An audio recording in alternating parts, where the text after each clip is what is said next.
Hello అండి, అందరూ ఎలా ఉన్నారు? నేనైతే చాలా బాగున్నాను. మీరు ఎలా ఉన్నారు? సో ఈరోజు వీడియో వచ్చేసి కిడ్స్కి పెప్లం టాప్. అదేంటి కిడ్స్కి పెప్లం టాపా అంటున్నారా? అవునండి, పెద్దవాళ్ళమే వేసుకుంటావేంటి, కిడ్స్కి కూడా టాప్స్ అనేవి క్రియేట్ చేసుకోవాలి కదా.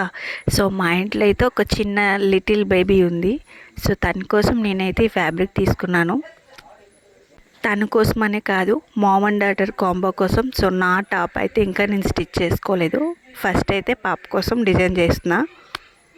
సింపుల్గా స్టార్ టైప్ అన్నమాట. స్టార్ టైప్ వచ్చేసి పెప్లం టాప్. సో ఫస్ట్ అయితే నేను మెజర్మెంట్స్ తీసుకుంటున్నాను. ఏంటి, పాప మెజర్మెంట్స్ కాదు, ఫ్యాబ్రిక్ మెజర్మెంట్స్.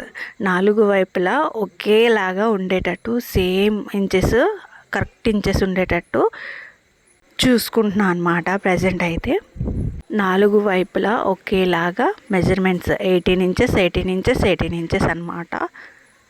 18 ఇంచెస్కి ఒక చిన్న ఎక్స్ట్రా ఉన్నా కూడా సో దాన్ని మనం కట్ చేసేసుకొని ఒక సైడ్కి కోన్ షేప్లో, ట్రయాంగిల్ షేప్లో ఫోల్డ్ చేసుకున్నాను అనమాట. చేసుకున్న తర్వాత ఒకసారి చూసుకుంటున్నా అంతా కరెక్ట్గా ఉందా లేదు సెట్ చేసుకుంటున్నా. 2 లేయర్స్ చూసారా, 2 లేయర్స్ అనేవి తీసుకున్నా. సో నేను ఎప్పుడు కూడా ఓపెన్ సైడ్ అంటే బ్యాక్ సైడ్, వెనక సైడ్ ఉండేదాన్ని ఎప్పుడు కూడా మార్క్ చేసుకుంటాను, ఏదైనా సరే అవని. ఇక్కడ మీకు అర్థం అవడం కోసం నేను ఆ షేప్ అనేది పెట్టేస్తున్నాను ఫస్టే, ఎలా మార్కింగ్ చేసుకోవాలి అనేది.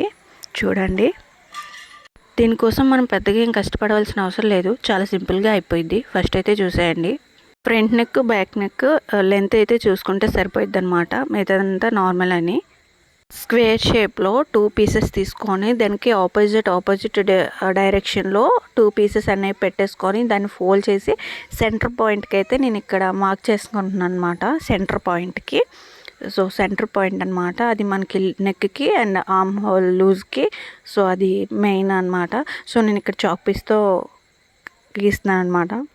సో మిడిల్ పాయింట్లో ఒక డాట్ ఒక మార్క్ చేసుకొని దానికి 2 ఇంచెస్ అటు సైడు 2 ఇంచెస్ ఇటు సైడు చూసారు కదా, 2 ఇంచెస్ ఎక్స్ట్రా అనమాట మార్క్ చేసుకుంటున్నాను. ఒకసారి చూడండి, జస్ట్ 2 ఇంచెస్, ఎందుకంటే మా బేబీ 8 మంత్స్ బేబీ. సో దానికోసం నాకు 2 ఇంచెస్ సరిపోతుంది. ఫ్యాబ్రిక్ అయితే చూసారా నేను ఆపోజిట్ డైరెక్షన్లో ఎలా పెట్టేసుకున్నానో ఒకసారి మీరు వీడియో చూడండి. సో నేను చెప్పేదానికంటే అక్కడ మీరు వీడియో చూస్తే మీకు క్లారిటీగా ఒక అర్థమైపోద్ది అనమాట. సో ఒకసారి చూడండి ఎలా కనిపిస్తుందో మీకు చూపిస్తున్నాం కదా. బ్యాక్ అనేది ఆపోజిట్ షేప్లో పెట్టేశాను అనమాట. ఒకసారి చూడండి, కనిపిస్తుంది కదా. మిడిల్కి నేను ఎక్కడైతే మార్క్ చేసుకున్నానో అక్కడ కట్ చేశాను కదా. సో సెంటర్ పాయింట్కి అయితే అక్కడ కట్ చేసేసాను. సో ఇప్పుడు ఇంకో సైడ్ కట్ చేసుకోవాలన్నమాట. సో స్ట్రైట్ అయిపోయింది కదా, ఇప్పుడు అడ్డంగా కట్ చేసుకోవాలన్నమాట. ఇప్పుడు ఆర్మ్ హోల్ లూజ్ అనమాట. సో ఇప్పుడైతే armhole loose, neck length అనేది కట్ చేస్తాం కదా, ఇప్పుడు ఆర్మ్ హోల్ లూజ్ కట్ చేసుకున్నాను అనమాట. అదే లైన్లో సేమ్ అనమాట 2 ఇంచెస్ ఎక్స్ట్రా తీసుకొని సేమ్ తీసుకుంటున్నాను మా పాప కోసం. సో అలా సేమ్ యాజ్ టు యాజ్ ఇందాకలాగే మార్క్ చేసుకొని సేమ్ అలాగే కట్ చేసుకోవాలన్నమాట. చూడండి, ఫస్ట్ అయితే నేను ఎలా కట్ చేస్తున్నాను, ఎలా క్లాత్ అనేది పెడుతున్నాను అనేది కన్ఫర్మ్ చూసుకోండి. కొంచెం చెప్పేదానికంటే చూస్తేనే మీకు బాగా అర్థమవుతుంది. సో ఒకసారి చూడండి నేను ఎలా పెడుతున్నాను క్లాత్ అనేది, సో ఎలా కట్ చేస్తున్నాను అనేది ఒకసారి క్లియర్గా చూడండి. మీకు చూస్తేనే అర్థమవుతుంది. వీడియోలో మాత్రం కొన్ని అర్థం కావు చెప్పినా సరే. సో ఒకసారి చూడండి నేను ఎలా పెట్టుకున్నాను క్లాత్. సో ఇప్పుడు నార్మల్గా సెట్ చేసేసుకుంటాను అనమాట. అన్నీ సెట్ చేసుకున్నాం కదా, ఇప్పుడు చూడండి అది ఎలా వచ్చిందనేది. సో నేను ఇంకా సరిగ్గా సెట్ చేసుకోలేదు, అక్కడికక్కడే థ్రెడ్స్ అనేవి కుట్టేసుకోవాలన్నమాట. సో థ్రెడ్స్ ఉంటాయన్నమాట. ఓన్లీ ఇదేనా హెడ్ సరిపోతుంది అన్నట్టు ఉంటుంది, లేదు థ్రెడ్స్ అనేవి కూడా ఎక్స్ట్రా మనం కట్ చేస్తాం కనుక అటాచ్ చేస్తాం కనుక సో లూజ్ ఉంటుంది, పర్వాలేదు సరిపోయిద్ది. సో చూడండి నేను ఎలా క్లాత్ ఎలా సెట్ చేస్తున్నాను ఒకసారి చూడండి. సో నేనైతే ఇది డబుల్ కలర్లో కుట్టాలి అనుకుంటున్నాను. సో అందుకని చెప్పేసి నేనైతే 2 ఫ్యాబ్రిక్స్ ఒకేలా ఉండకుండా అండ్ లోపల ఫ్యాబ్రిక్ వచ్చేసి బ్యాక్ సైడ్ తిప్పి స్టిచ్ చేయాలనుకుంటున్నా. సో సేమ్ 2 ఒకేలా ఉంటే అది కొంచెం మిక్సింగ్ అనిపిస్తుంది చూసారా. సో అలా వస్తుంది అనమాట. ఫైనల్గా పైన థ్రెడ్స్ ఉంటాయి, పైన ఒక థ్రెడ్స్ ఉంటాయి, ఇంకా అవసరం లేదు. కటింగ్ అయితే అయిపోయింది. ఇలా పైన స్టిచెస్ వేసుకోవాలన్నమాట. ఆ ఎడ్జ్లు అనేవి చాలా అంటే చాలా సింపుల్ అండి. ఆ సైడ్స్ మనం కుట్టేసుకోవడమే. ఇప్పుడు ఎలా కుడుతున్నానో చూడండి. అంచులు అనేవి కుట్టేస్తున్నాను అనమాట.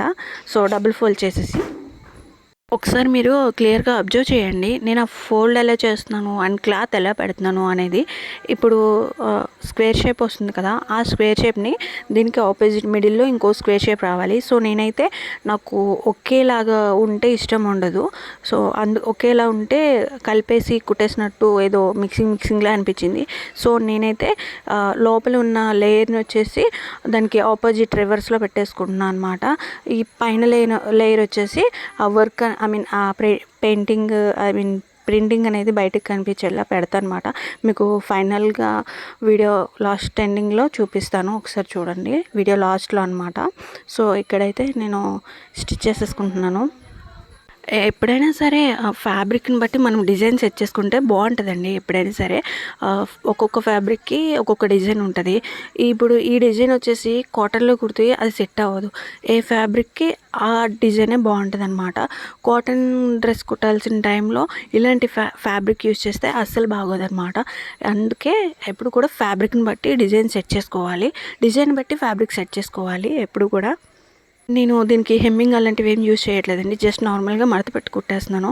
నేను పెద్దగా ఏమీ పెట్టట్లేదు, ఓన్లీ స్టిచ్చింగే చేస్తున్నాను. సో జిగ్జాగ్ హెమ్మింగ్స్ అలాంటివి ఏం పెట్టట్లేదు. సో ఎడ్జ్లు ఏమైనా ఉంటే సైడ్స్ కట్ చేసుకోవాలన్నమాట. చాలామంది అనుకుంటూ ఉంటారు టైలరింగ్ చేయాలంటే చాలా కొనాలి అని చెప్పేసి.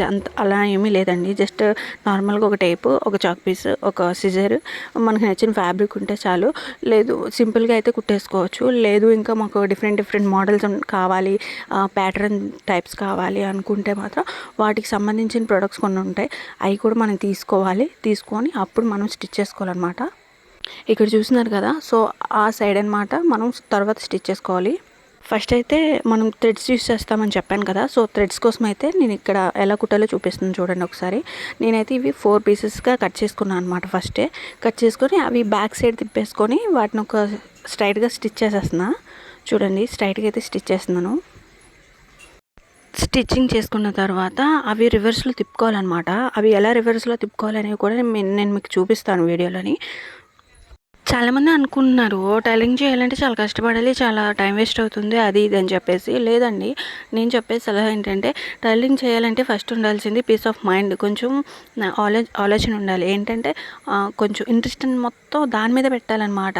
మీరు సగం ఇటు పెట్టేసి సగం వేరే సైడ్ పెడతామంటే కుదరదు. మీకు కొంచెం పీస్ఫుల్గా ప్రశాంతంగా ఉన్నప్పుడు ఒకసారి పేపర్ కటింగ్ అనేది, న్యూస్ పేపర్, వేస్ట్ పేపర్ ఏదైనా ఉంటుంది కదా, దాని మీద ఒకసారి ట్రై చేయండి. తర్వాత వేస్ట్ క్లాత్, పాత చీరలు ఏమైనా ఉంటారు కదా, వాటి మీద ప్రయోగం చేయండి. అప్పుడు మీకు చాలా సింపుల్గా వచ్చేసిద్ది.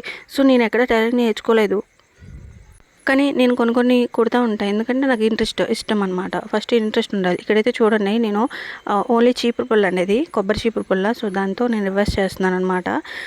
పిన్నిసులు సూదులు ఏమి యూజ్ చేయలేదు, జస్ట్ అక్కడ చిన్న నాట్ లాగా వేసుకొని చూసారా అలా బ్యాక్ చేస్తున్నాను. లాగేస్తే చాలా సింపుల్గా వచ్చేసిద్దండి. చూసారు, చాలా సింపుల్గా రివర్స్ అయిపోతున్నాయి అనమాట.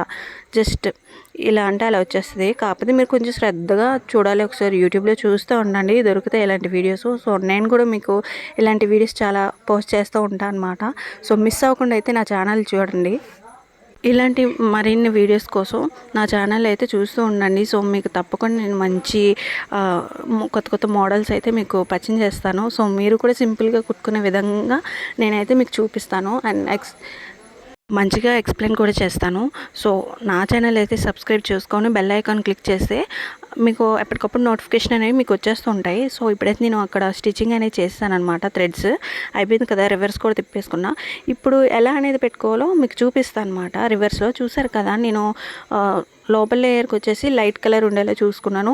బయటకు వచ్చేసేటట్టు అయితే వర్క్ అనేది ప్రింటింగ్ అవి ఉన్నాయి కదా, పెయింటింగ్ అలాంటివి, సో అవి బయట సైడ్ ఉండేటట్టు చూసుకుంటున్నాను అనమాట. సో రెండు ఒకే విధంగా ఉంటే మాత్రం అదేంటంటే ఆల్ మిక్సింగ్లా కనిపిస్తుంది. సో నాకు డిఫరెంట్గా కావాలనిపించి నేను చేంజ్ చేశాను అనమాట.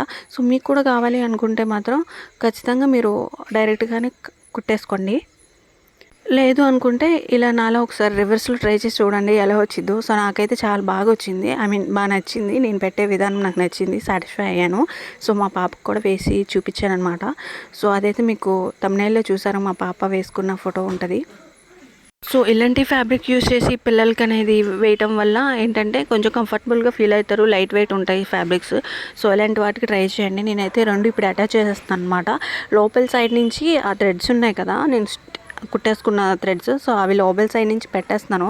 ఎలా పెడుతున్నాను కూడా ఒకసారి క్లియర్గా చూడండి, నేను థ్రెడ్ అనేది ఎలా పెడుతున్నాను అనేది. ఇక్కడ మీకు ఇంకో థ్రెడ్ అనేది పెట్టి చూపిస్తాను చూడండి ఒకసారి. సో ఇప్పుడు ఏంటంటే ఆ ఎడ్జ్కి మధ్యలో చూడండి, ఇదిగోండి ఈ థ్రెడ్ అనేది పెడుతుంది అనమాట. పెట్టేసి అది అవుటర్ సైడ్ బయట సైడ్ వస్తుంది అనమాట. బయట సైడ్ లాగేసుకొని మనం పెట్టేసుకోవాలన్నమాట. కుట్టేటప్పుడు లోపల నుంచి కుడుతున్నాను కదా, తర్వాత దాన్ని రివర్స్ చేసేసరికి అది బయట సైడ్ వచ్చేసిద్ది అనమాట. ఒకసారి మీరు అబ్జర్వ్ చేయండి క్లియర్గా. తెలియని వాళ్ళ కోసం, చాలామందికి తెలుసు, సో తెలియని వాళ్ళ కోసం నేను ఎక్స్ప్లెయిన్ చేస్తున్నాను అనమాట. పిల్లలు ఎక్కువగా కంఫర్టబుల్గా ఫీల్ అయ్యేది ఇలా లైట్ వెయిట్ ఫ్యాబ్రిక్స్లోనే కంఫర్ట్గా ఉంటారు. మనం నెట్ యూజ్ చేసినా కూడా అందులో స్మూత్ నెట్ ఉంటుంది, అలాంటివి యూజ్ చేస్తేనే బెస్ట్. సో మరీ రఫ్గా ఉండేటట్టు వేస్తే బర్త్డే పార్టీలకు వాటికి పిల్లలు ఇరిటేట్ ఫీల్ అయ్యి కొంచెం ఏడుస్తూ ఉంటారనమాట. సో వాళ్ళకి నచ్చక ఇచ్చింగ్ లాగా అనిపించి అవి వేసుకోవడానికి ఇష్టపడరు. సో అలాంటివి కాకుండా బర్త్డే పార్టీ అప్పుడు మరీ అంత ఓవర్గా ప్రిఫర్ చేయకుండా మంచి క్వాలిటీ ఉన్నవి తీసుకోండి ఫస్ట్ ఆఫ్ ఆల్ అయితే. సో మీరైతే మాత్రం నా ఛానల్ని మిస్ చేయకండి, మీకు ఇలాంటి వీడియోస్ ఎప్పుడు అప్డేట్ ఇస్తూ ఉంటాను. మీరైతే మిస్ చేసుకోకండి. చాలా ఉన్నాయి, ఇంకా చాలా మీకు చూపించాల్సినవి. నేను ఇప్పుడు ఫస్ట్ అనమాట. సో నేను ఇది సెకండ్ వీడియో అనమాట డ్రెస్సులకు సంబంధించి. సో ఇలాంటి డిఫరెంట్ మోడల్స్ ఇంకా చాలా కావాలి అంటే మాత్రం తప్పకుండా నా ఛానల్ సబ్స్క్రైబ్ చేసుకోండి. ఇప్పుడైతే స్టిచ్చింగ్ అయిపోయింది. సో దీన్ని రివర్స్లో ఎలాగా చూపిస్తాను అనమాట, ఒకసారి చూసేయండి. రివర్స్ చేసుకునే ముందైతే ఆ సైడ్ ఎడ్జ్లు ఉంటాయి చూసారా, ఆ ఎడ్జ్లను అయితే తప్పకుండా చిన్న కట్ చేసుకోవాలన్నమాట. లేదంటే అవి రివర్స్ చేసేటప్పుడు సరిగా తిరగవు. అంటే సరిగా డిజైన్ అనేది తిప్పేటప్పుడు వాటిని క్లాత్ని తిప్పేటప్పుడు సరిగా తిరగకుండా అక్కడ ముడతలుగా అయితే వచ్చేస్తాయి. సో అందుకని తప్పకుండా మీరు అక్కడైతే చిన్న టక్స్ లాంటిగా వేసుకోవాలన్నమాట. సో వేసుకోవడం మాత్రం మర్చిపోకండి. రివర్స్ తిప్పేటప్పుడు చూడండి నాకు ఎలా వచ్చిందని మీకు చూపిస్తాను. అది రివర్స్ అలా తిప్పేసుకున్న తర్వాత దాన్ని అయితే మనం పైన కూడా కుట్టేసుకోవాలి. అప్పుడు పర్ఫెక్ట్ ఫిట్టింగ్లా అలా ఉండిపోయిద్ది అనమాట. చూపిస్తా చూడండి ఒకసారి. చూసారు కదా, నేను దాన్ని రివర్స్ తిప్పాక కూడా నేను ఒక కుట్టు వేసుకుంటున్నాను అనమాట, ఎందుకంటే పర్ఫెక్ట్గా ఉండడం కోసం.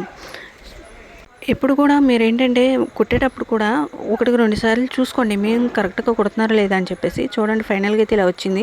థ్రెడ్స్ చూసారా ఎలా వచ్చినాయో అలా అనమాట. నేను పైన కూడా కుట్టేసేసుకున్నాను అనమాట. చూడండి ఫైనల్గా అయితే ఇలా వచ్చింది. నేను పాపకు వేసిన తర్వాత మీకు ఫోటో అయితే మీకు ఆల్రెడీ తమ్నైల్లో ఉంది, చూసారా ఎలా వచ్చింది ఫైనల్గా అయితే. బాగుందా? అంతే అండి, నెక్స్ట్ వీడియోలో కలుద్దాం. బాయ్.